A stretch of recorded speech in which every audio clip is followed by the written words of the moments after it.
Okay, welcome to part 2 sa tuang lesson, which is the calculations of results from gravimetric data.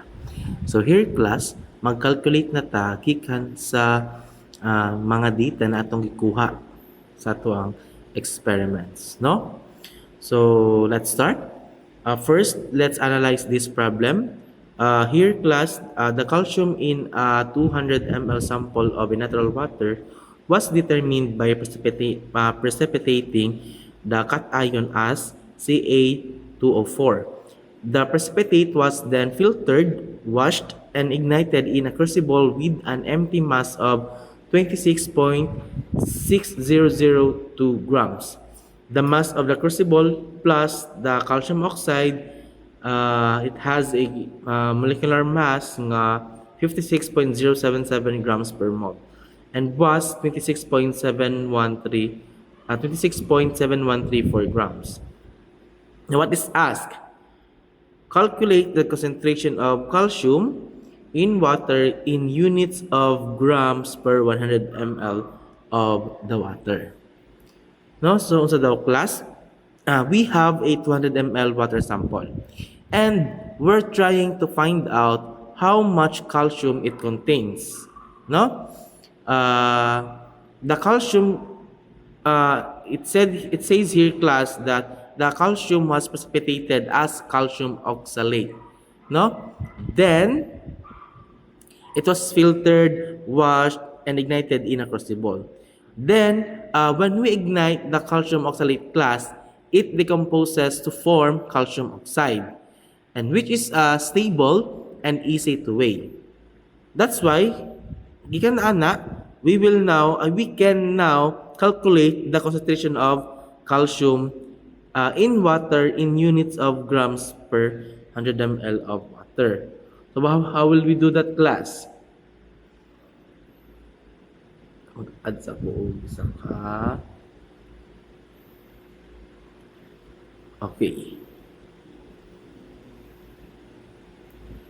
So how will we do that? Of course, mas maayo good class nga in solving a problem, mas maayo nga inyo sang isulat ang given para dili mo maglibog. Okay? So let's write the given first.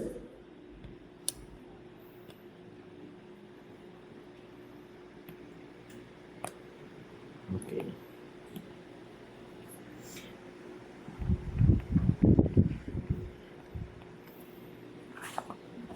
So here we have the mass of empty crucible, di ba? Na-mention man.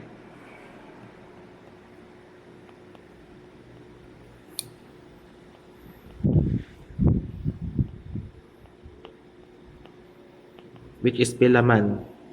26.6002 grams. And of course, mass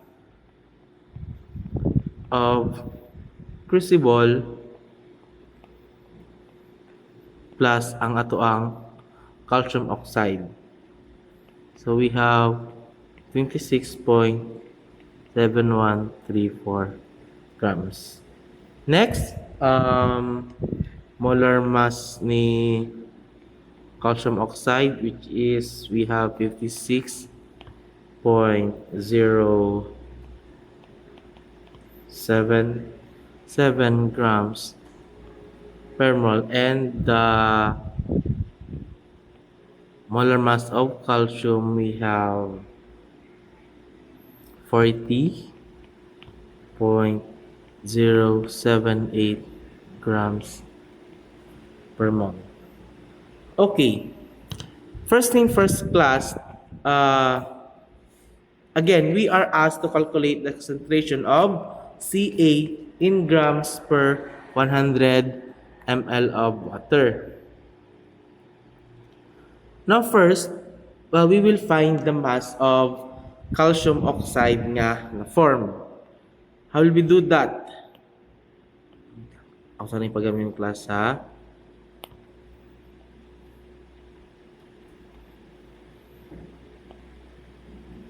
Okay, how will we do that class? Here we have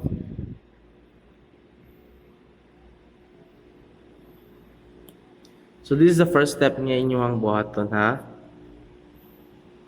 Is to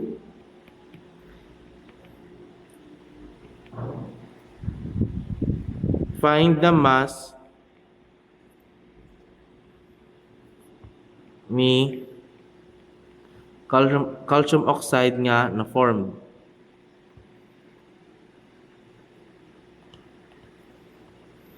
Okay, so we will use this 2. We have 26.7134 grams minus C 26.6002 grams. So pila man?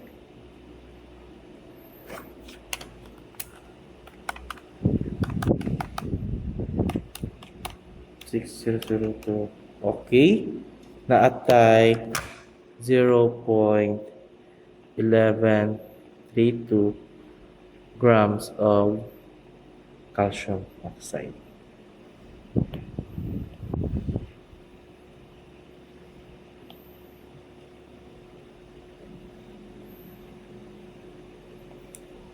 Muna to ang mass ni calcium oxide. Next is we will what? Get the moles of the calcium oxide. No? Magandang always dumduman ninyo class. Nga nida tukwaon ang moles sa compound para makuha na ito ang iyang concentration. So how do we do that? We have the moles of calcium. So since given naman ang grams ni calcium oxide, muna to ang gamiton, no? So we have 0.1132 grams of calcium oxide times so plus charula ka makabuluan kapalitan ni gibalik-balik, no? The molar mass of the calcium oxide, which is 56.077 grams, no?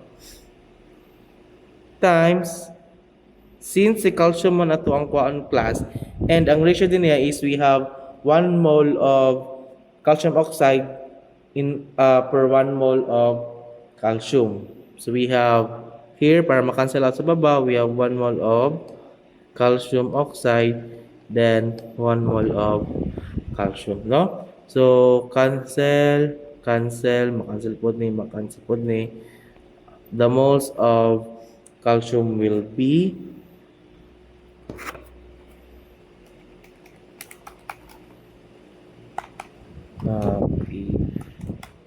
over 56.07. That is 2.0186 times 10 raised to negative 3 mole of Ca. Okay, sabtan. Now after that, we can now calculate the concentration of Ca. No?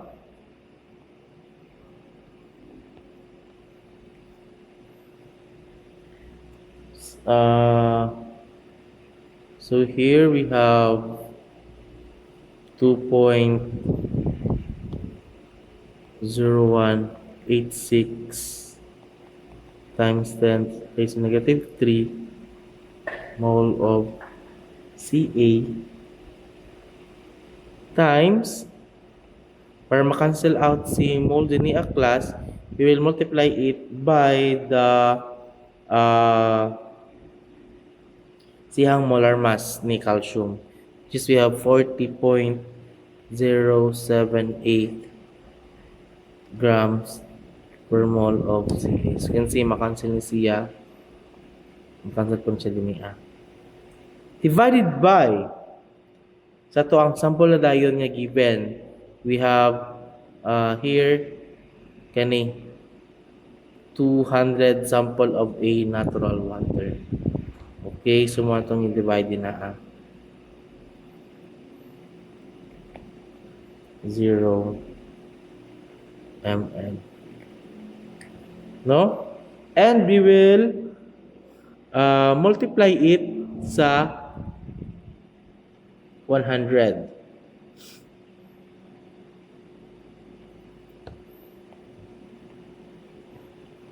So, pila man na?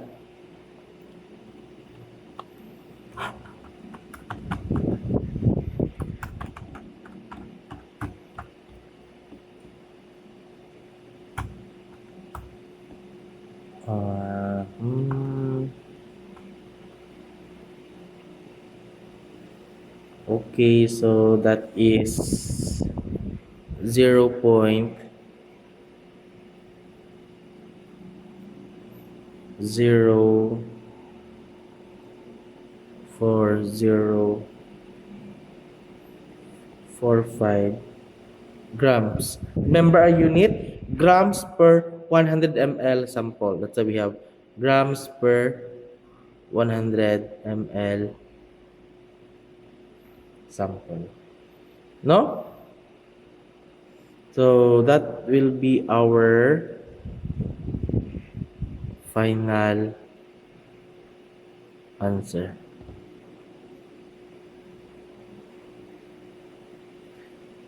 So, sa inyo na siya class, since na naman tayo background in calculating mga calculations in analytical chemistry. No? So, if you will ask nga nung we multiply it by 100, here class, we're not finding percent here, no? We're just scaling the result. If na ay 0.0809 grams ang nakita sa 200 ml, then in half the volume, which is 100 ml, it should be half the amount. So mathematically class, we multiply by 100 divided by 200. That is 0.5. No? Klaro na taana? So that's why we multiply it by 100 and we have this unit nga grams per 100 ml sample. Kaya mo po nang gingon din niya. Water in units of grams per 100 ml of water. No? So that's it for the problem 1. Let me resize this na lang para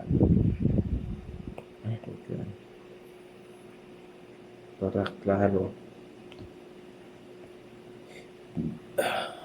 Okay.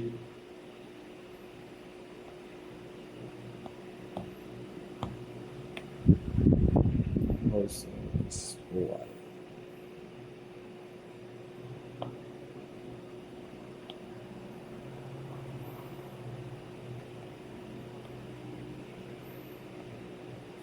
Okay. So if you have questions, don't hesitate to message me about this problem. Okay? For clarifications. So, muna siya class. No? Okay. Next.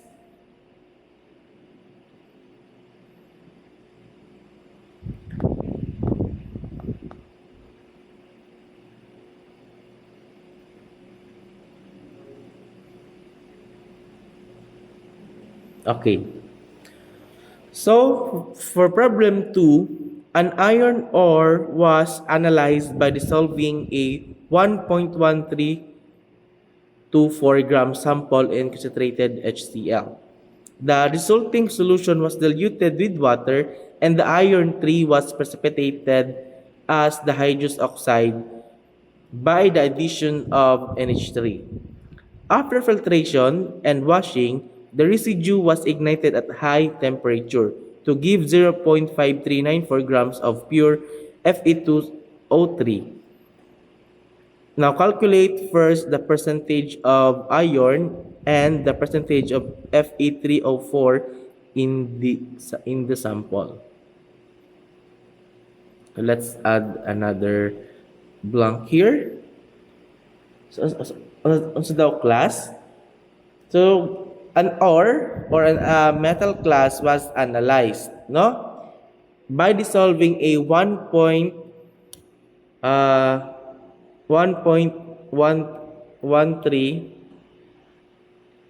wait, 1.13 grams sample in a concentrated HCl. And na precipitate nga Fe3+, no?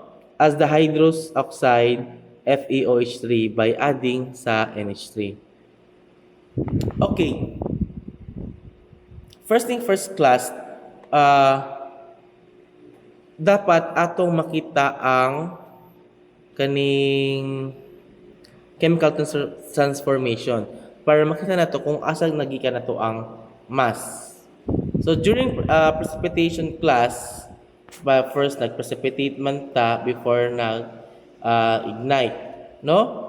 So during precipitation class,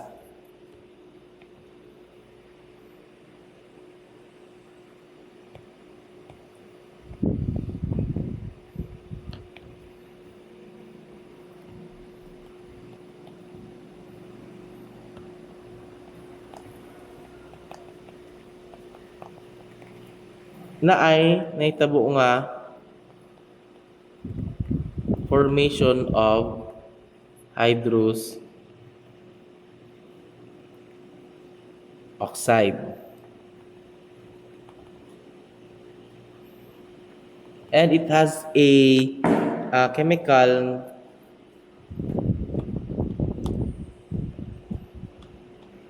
nga equation niya Fe3+, which is it has a state nga equation plus 3 OH negative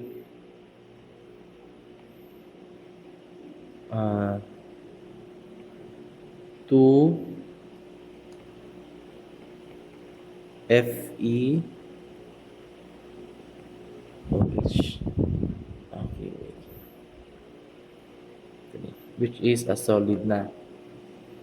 No?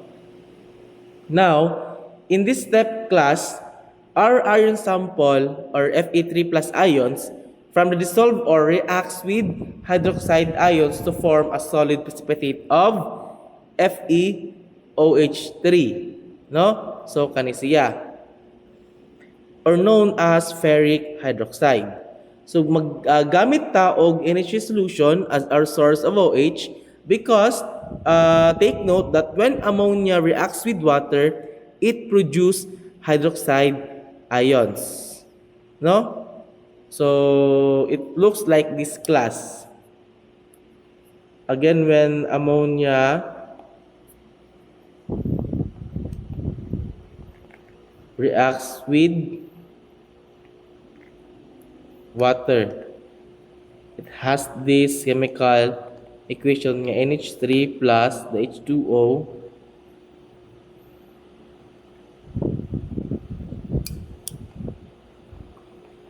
NH4 plus then plus the OH negative. So basically class, when we add ammonia, it gently increases the pH, causing the Fe3 plus ions to react and form a brownish precipitate of FeOH or the ferric oxide. No? And this solid class is our first visible sign that the iron has been separated from the solutions. No? Now, this is the beauty of precipitation reactions.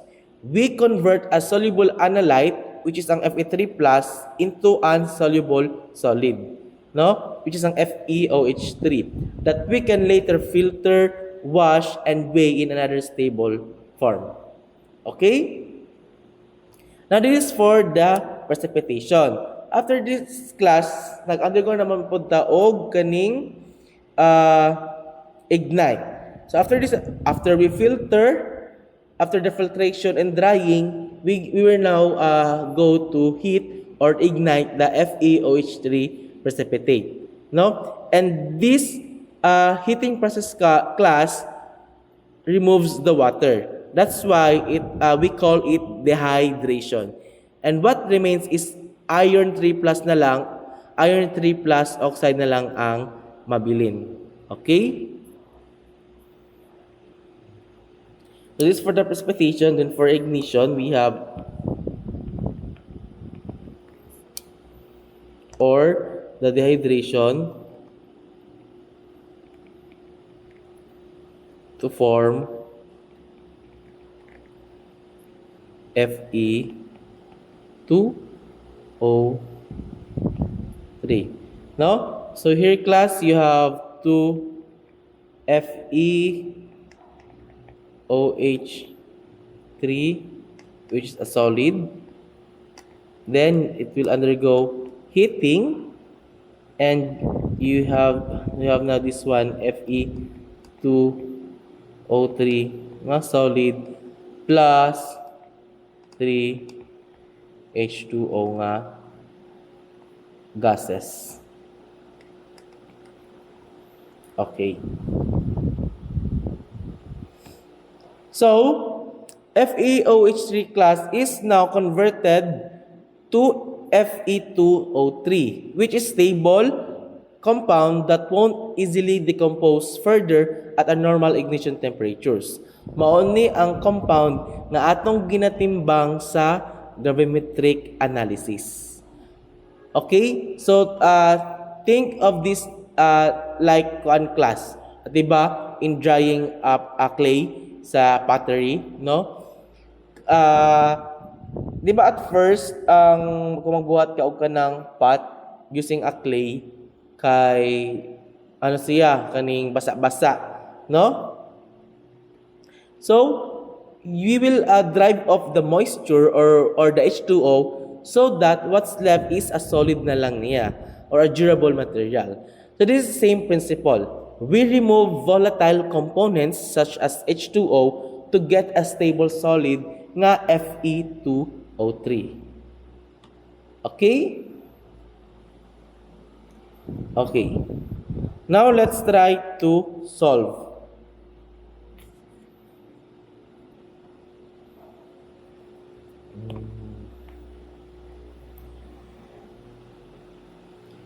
Ako lang sa gi-explain ninyo ang iyahang kuan dinhi para mas masabtan ninyo nganong ning ana na siya. No? Okay. Let's add another ano lang here. Insert language. Okay. Here class, again, ato sa isulat ang mga given para dili ta maglisod magtan-aw, no? We have the mass. Okay.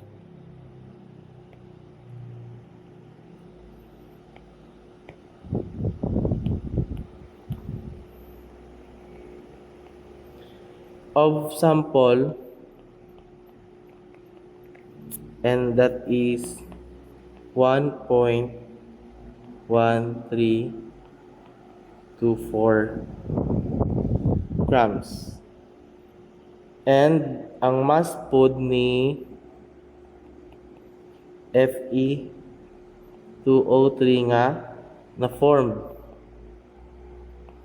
and that is 0.55394 grams. And we also have the molar mass of Fe2O3, and that is 159.847 grams per mole. Okay? And also the molar mass of Fe is 55.847 grams per mole. For a while lang class.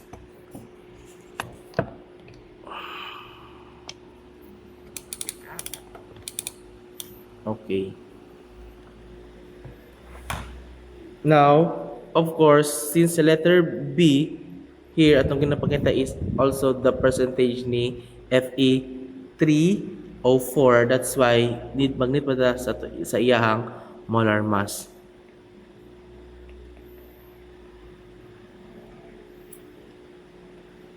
which is 231.54 grams per mole. So that's it. Muna to ang mga given. No? Now, we'll now solve first the letter A or the percentage ni Fe.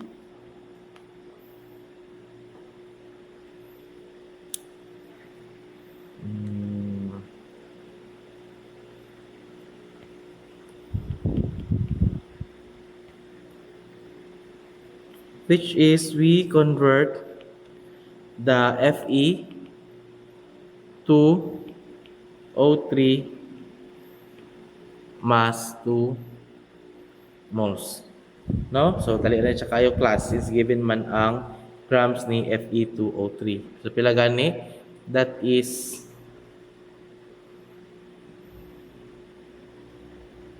5394.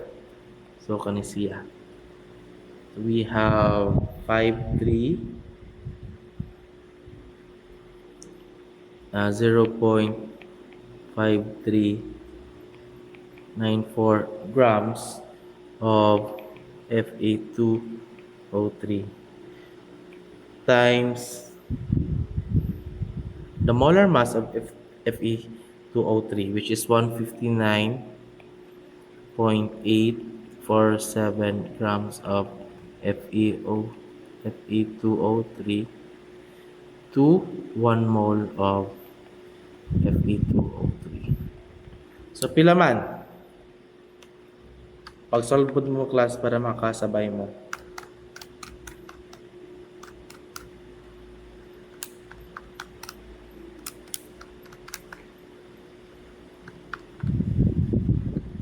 That is equal to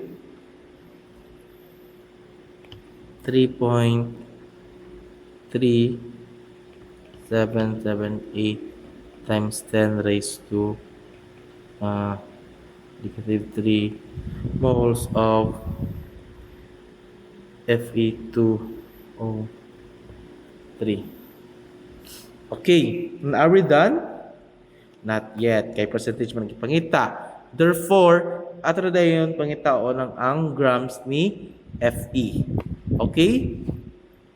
Nga naa diri kang Fe2O3. No? So how we do that, class?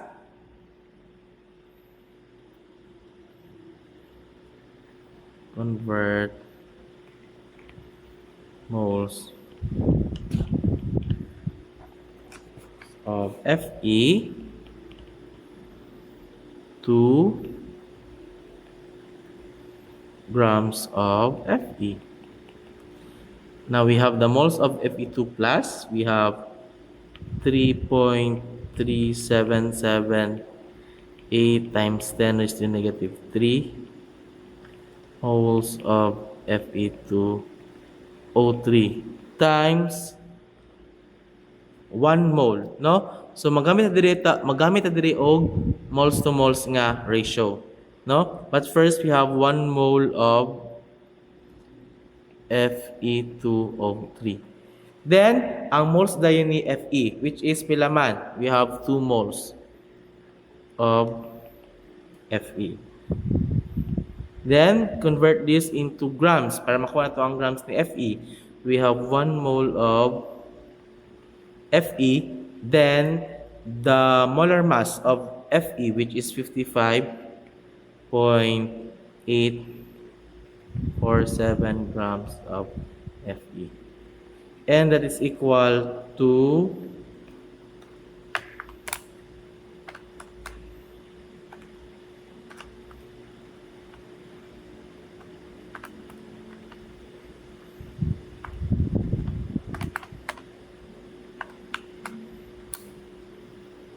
9 0.33 37 I mean 3778 grams of Fe. Okay? We will now compute the percentage of Fe in the sample.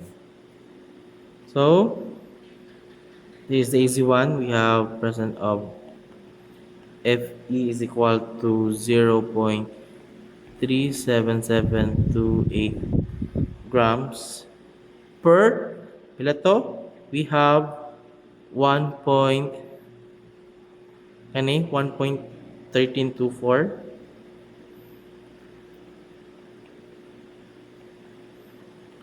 grams of sample, and this one is Fe times, don't forget to multiply it by 100%, so we have 33.32%.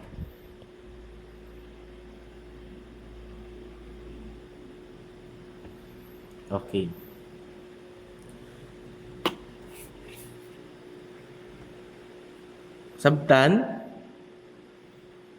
Sabtan class, I hope nga nasabtan gid ninyo. Kay dali na lang gud siya kaayo. No? So, atong gibuhat class is just tawag ani gikuha na to kung pilang percentage ni Fe sa compound, no? So, as you can see, dili tanan mass sa ore is pure iron, no? Part of it class are other minerals or impurities. That's why the calculated mass of iron is smaller than the total sample mass. As you can see, we have 0.37728 while the total mass is 1.1324. No? So, dili tanan is iron. Okay? Sabtan? So we have again 33.32%, and this means that about 1/3 of the ore's mass, kaning 1.1324, is pure iron, no? And the rest is maybe roughly 67% is oxygen, water, and other mineral nga mga components. Okay? So sa ato pa, if naa kay 100 grams of this ore, mga 33 grams lang ana is ions, and the rest is from oxygen and other atoms in the compound. No? So that is for letter A. Okay, next for letter B.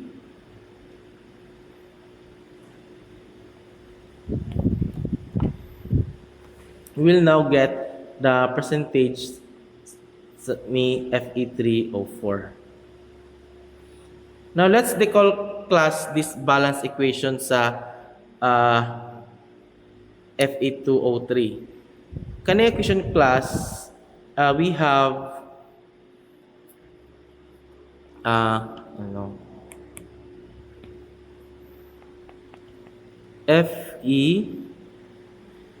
Fe2O3 padulong kang Fe3O4 plus na oxygen, no? Na oxide. But class, this is not balance, no? That's why it is important to know the balance equation, the balance chemical equations first. No, so here we have 3 Fe sa kabila.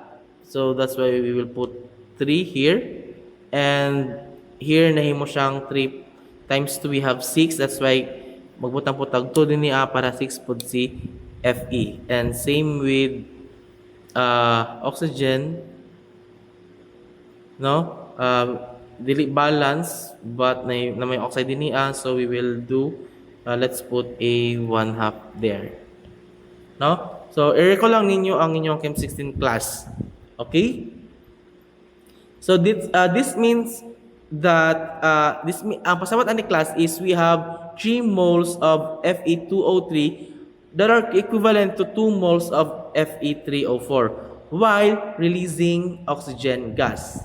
And this happens when F2O3 gets partially reduced, meaning some Fe3 plus ions are converted into Fe2 plus, forming Fe3O4, which has both Fe2 plus and Fe3 plus ions. No? To simplify class the concept kay murag naglibog mo kung Fe2O3 is pure ferric oxide or all at Fe3 plus, Fe3O4 is a mixed oxide. So meaning half of it is a Fe3 plus and half of it is Fe2 plus. That's why we call this a reduction process because oxygen is released. No? Ato siyang ginatawag og reduction process because oxygen is released. No? Na-release nga oxygen. Okay, kabalo man no? Kabalo na mo. Now let's start. First, we get the moles of, again, moles to moles ratio ni Fe3O4. And this na sila, ato ang i-diretso yung class. No? Ato naman yung makita. So we now have the mass of, this is for letter B.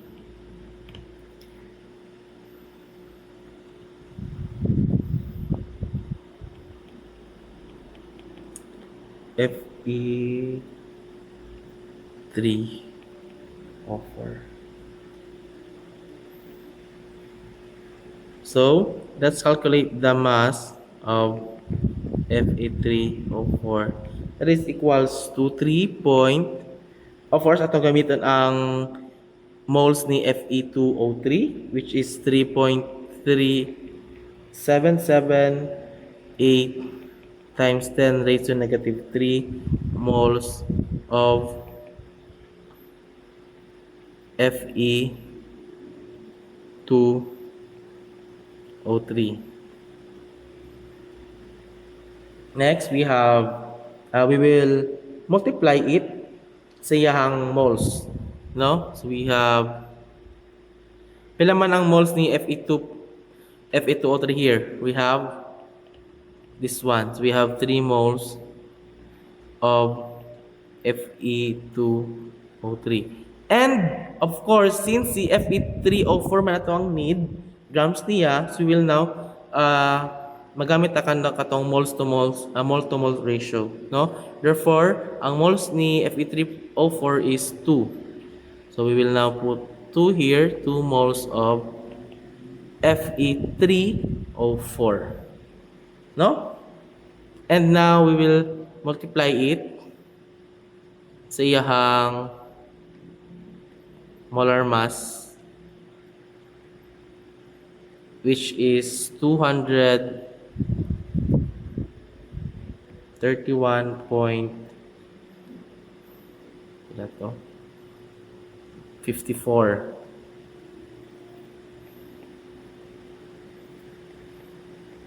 grams of Fe3O4. And that is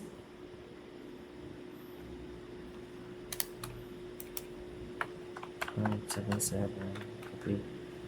3 moles times 2 by 3 times 231. Okay, now we have the grams of Fe3O4 na 0.5214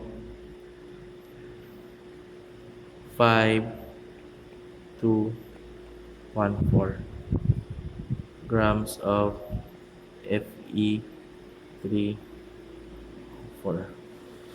So in other sa simple class, we can now calculate the percentage of Fe3O4. So we have percentage of Fe3O4 is equal to kanayang grams 0.5214 grams of Fe3O4 over 1.1324 nga grams sa sample. Katong original sample class times 100%. And that is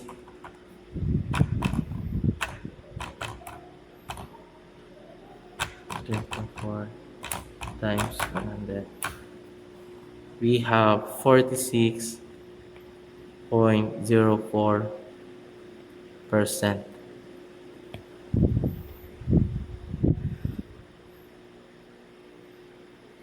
Okay.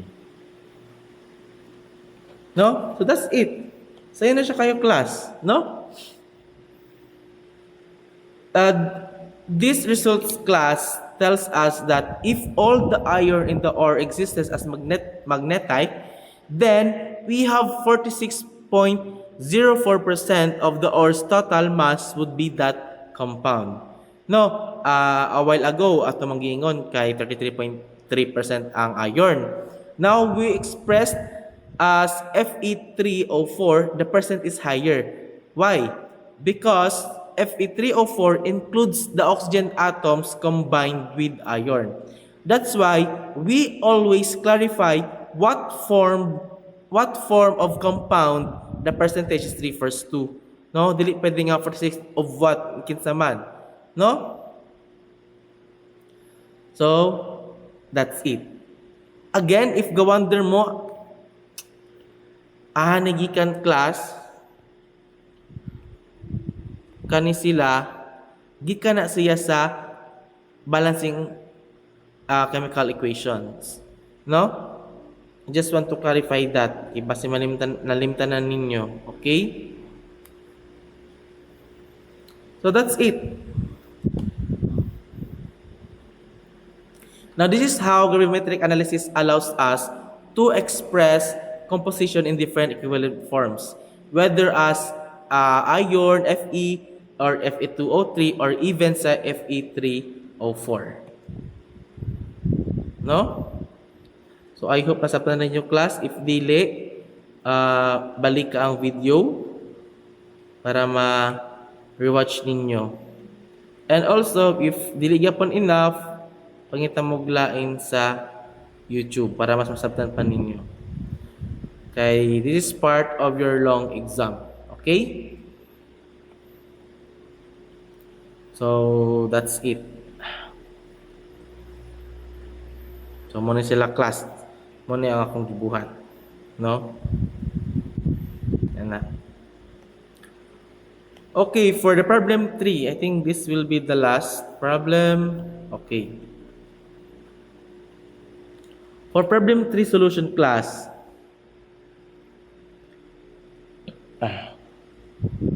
excuse me. Now we have 0.2356 grams sample containing only NaCl, and barium chloride yielded 0.4637 grams of dried AgCl. Calculate the percent of each halogen compound in the sample. So what is the halogen compound here, class? Ang kaning si NaCl o si BaCl. No? Pila daw ang halogen compound, each halogen compound ang nasa samples. So muna yung nakalindi sa gravimetric class kay makuha nato kung pila ang mass sa ana nga compound. No? So, okay.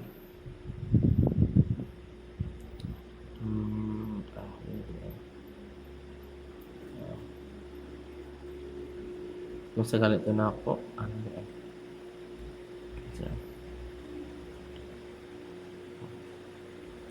now, as you can see here, class, let's start with the reaction first, the I, no? Now, we have first NaCl.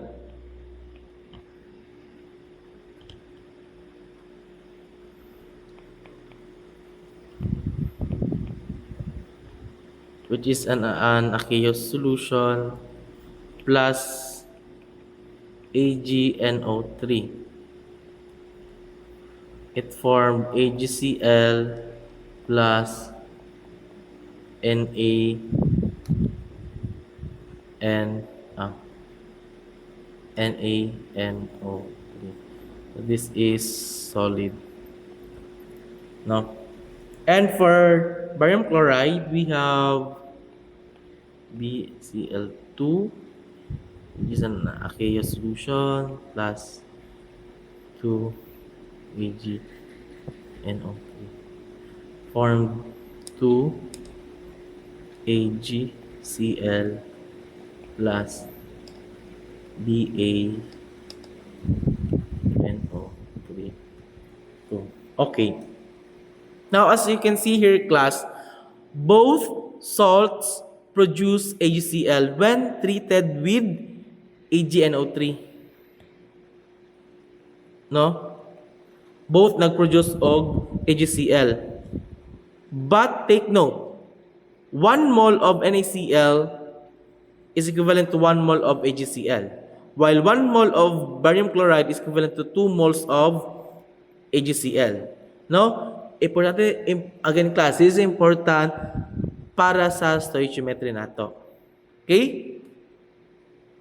Now we will leave that at ease.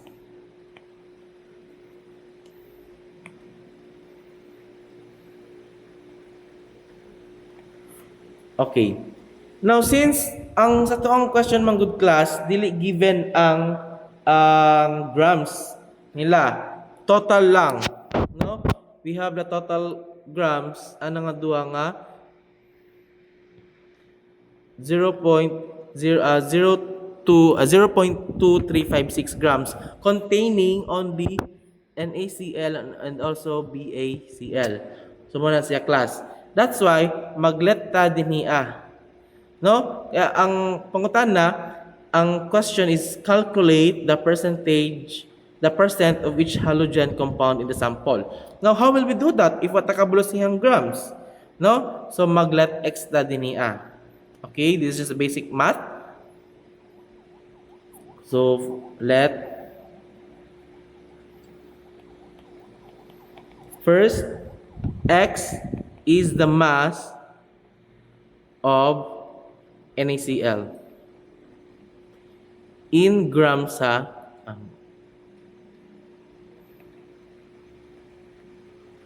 in grams in the sample. Then we have also y, which is mass of barium chloride also in grams. Okay? So kano na no.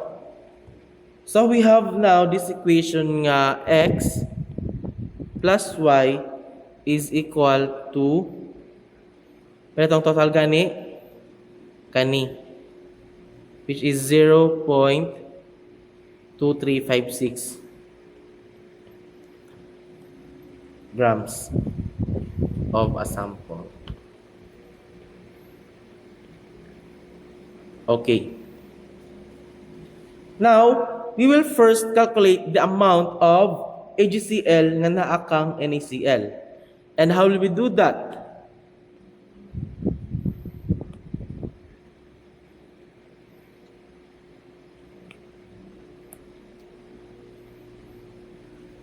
The amount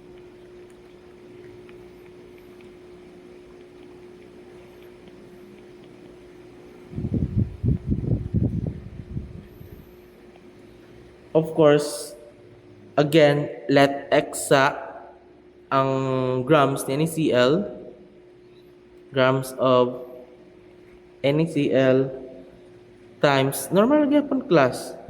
No, pila man yung molar mass? We have 58.44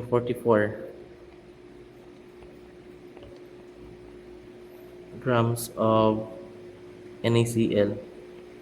Then we have 1 mole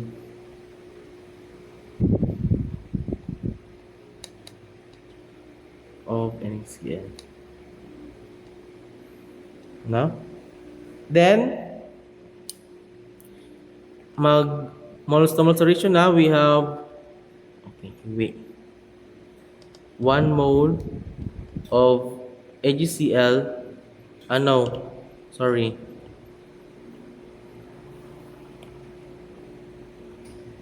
1 mole of NaCl, guys. NaCl to 1 mole of AgCl. So, pila man itong moles karon? Is equal to, makancel sa klasa, cancel, so makancel pa din, Okay, so we have now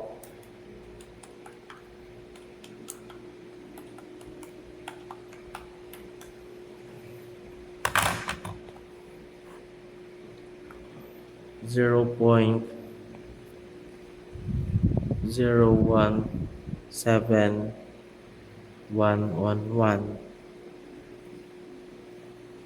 x mole, wait, okay, malag kulang,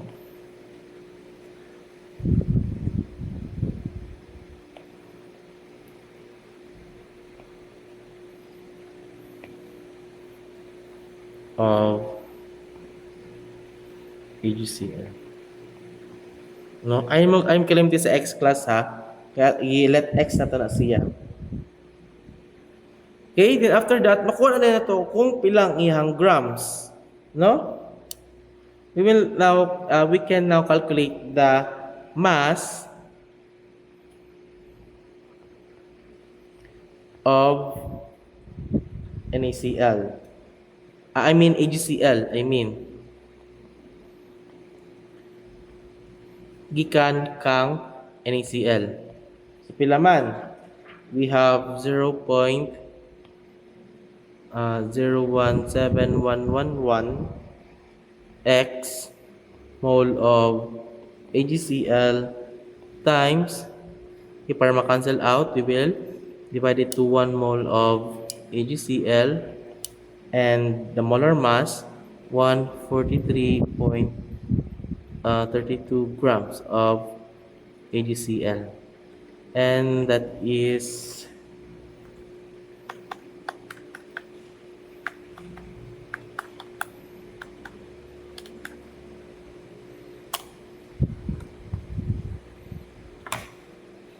2.4524x grams of AgCl. Okay.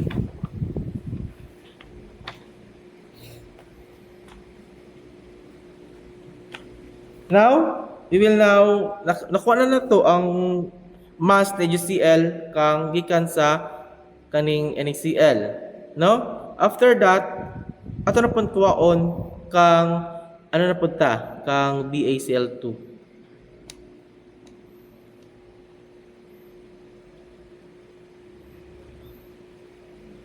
So same process na class, we have the moles of kaning AgCl nga makuha na to kang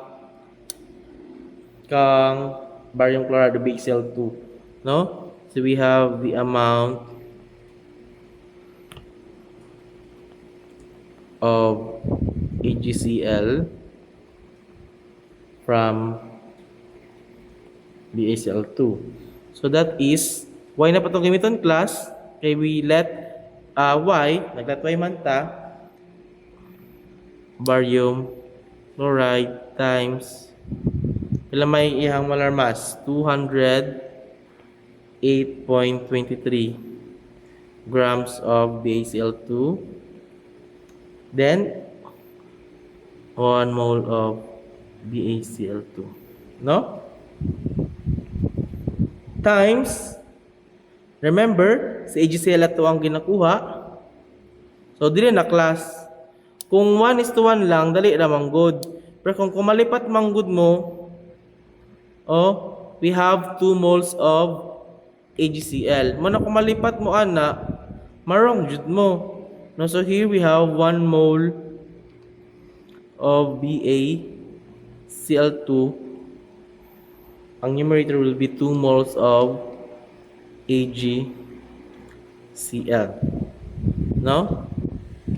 And that is equal to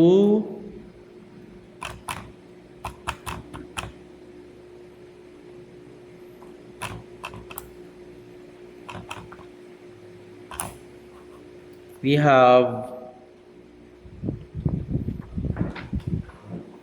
9 point for a while lang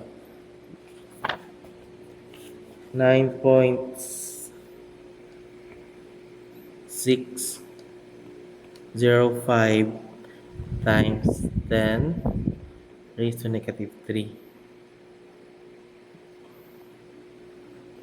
mole of AgCl. Okay?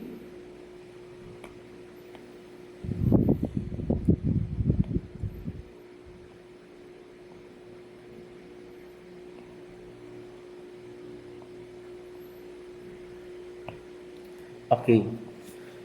So after that class, ato na tayo makuha na din nato ang iyahang gram. So same process sa pagkuha sa mass ni AgCl gikan kang NaCl. So we have the mass, no, of AgCl kang kanisiya. So we have 9.605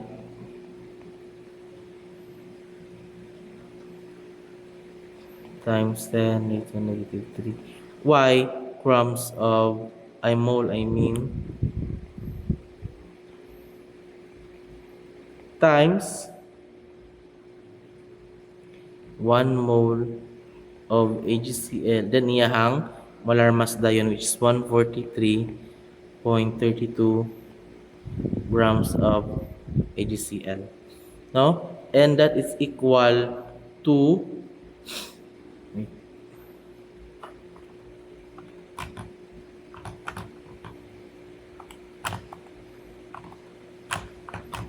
so that is 1.3766 y grams of AgCl. So that's it. Nakuha na to ang grams ni AgCl kang NaCl and also grams of AgCl kang BaCl2. No? So are we done? Not yet. Kay atong ipangita ang percentage, di ba? Percentage. And wala pa tang gihapon kabalo kung pila ang value ni x. Okay? So, to do that, mubalik ta sa atong equation giina, which is kani siya kana, mubalik ta ana, no? Therefore, we have, since kani man siya class, asa man to,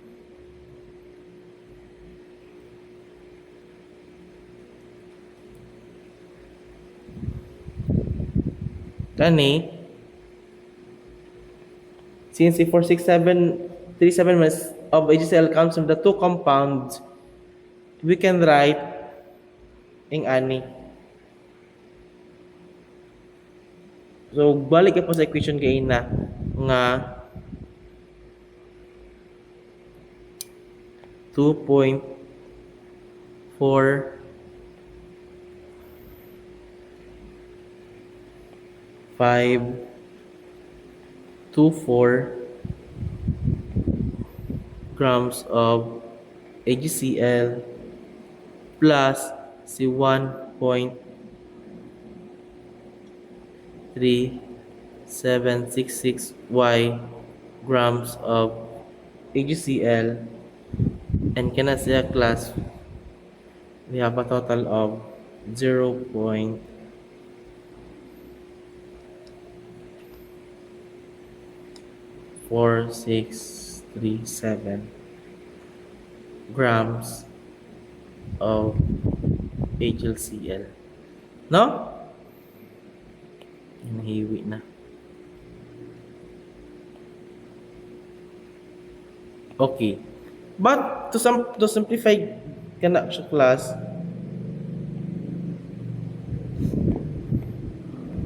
atong simplify para madali siya libog. Okay. So, ano sa naman yun?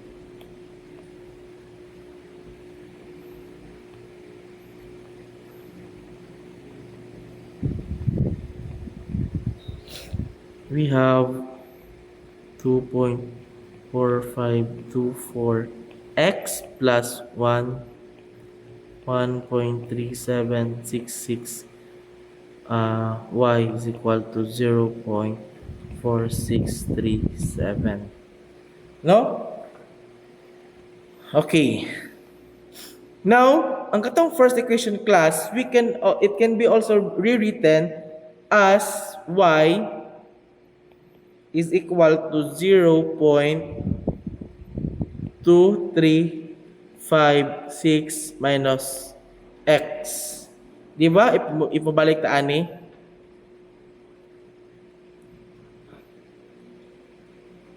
Kana, pwede siya yung ani, yung pagka-plastar. No? Ato lang i-move si x sa pikas nga side, that's why mabilin si y sa left side. No? We can now substitute this sa kani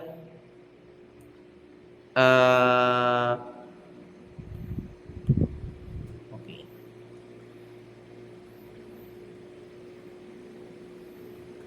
Kani, pwede ito siya substitute ana.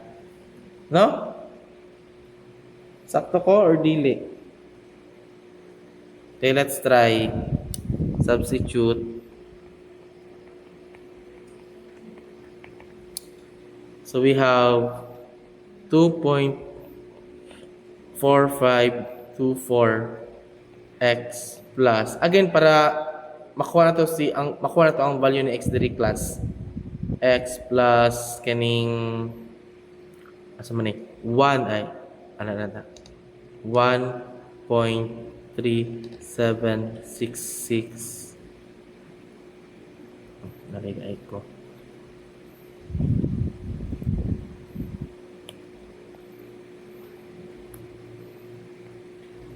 We have 1.3766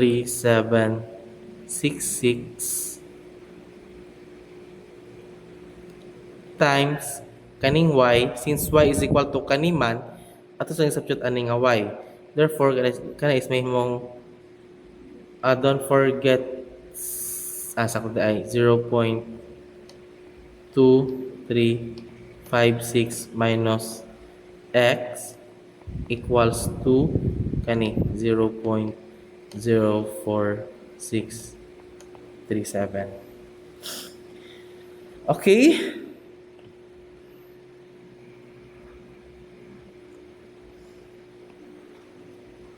Ay. Okay. Now, after that class, we will now kaning multiply kani ani nila multiply then multiply with x. So mahimo siyang ing ani. We have 2.4524x plus pila man if you multiply this 1.37 to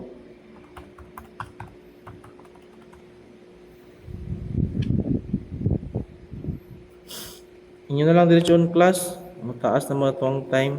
Ako na lang diretsyon ha.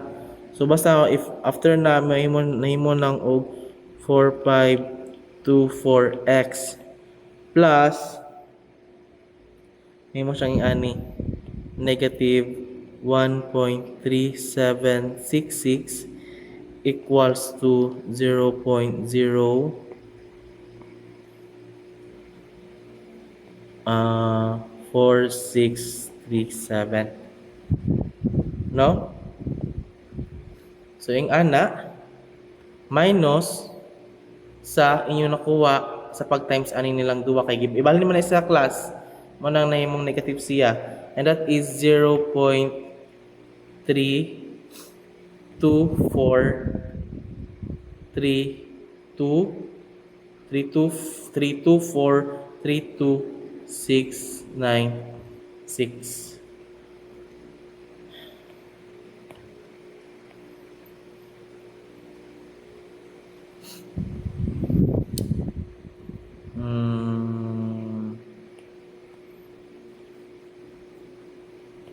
Okay, so we're almost done. If we simplify this again, class, naday x din i-aklasan na x, no? So, kani siya mahimong 1.0758x equals to 0.13942. So, we will divide both sides by 1.0758 para makancel ni 1.0758. So our x here will be 0.12960 grams of NaCl. No? Nakuha na to ang grams ni NaCl, class. Therefore, makuha na pa na to ang iyang percentage. Okay? We may now get the percentage of each compound. We have the percentage of each compound. First is ang NaCl, and that is 0. Kaning grams niya 112,960 grams of NaCl divided by katong sample nga 0.2355 grams times 100%, and that will be 55.01%. Now, to get the percentage of barium chloride, class, no need nga same na po na itong buhaton. Kay either way man, class, you can get the value of x and also the value of y. Either way sa kanila. In this case, class, we can just minus the 100.0% sa percentage ni NaCl, which is 55.01. And that will be the percentage of barium chloride. No? Klaro ra ba?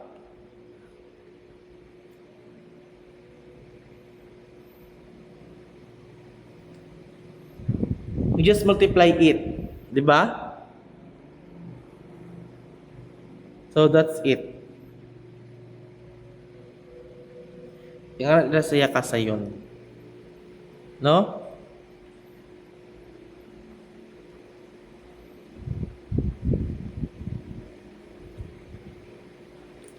Mona, class, nga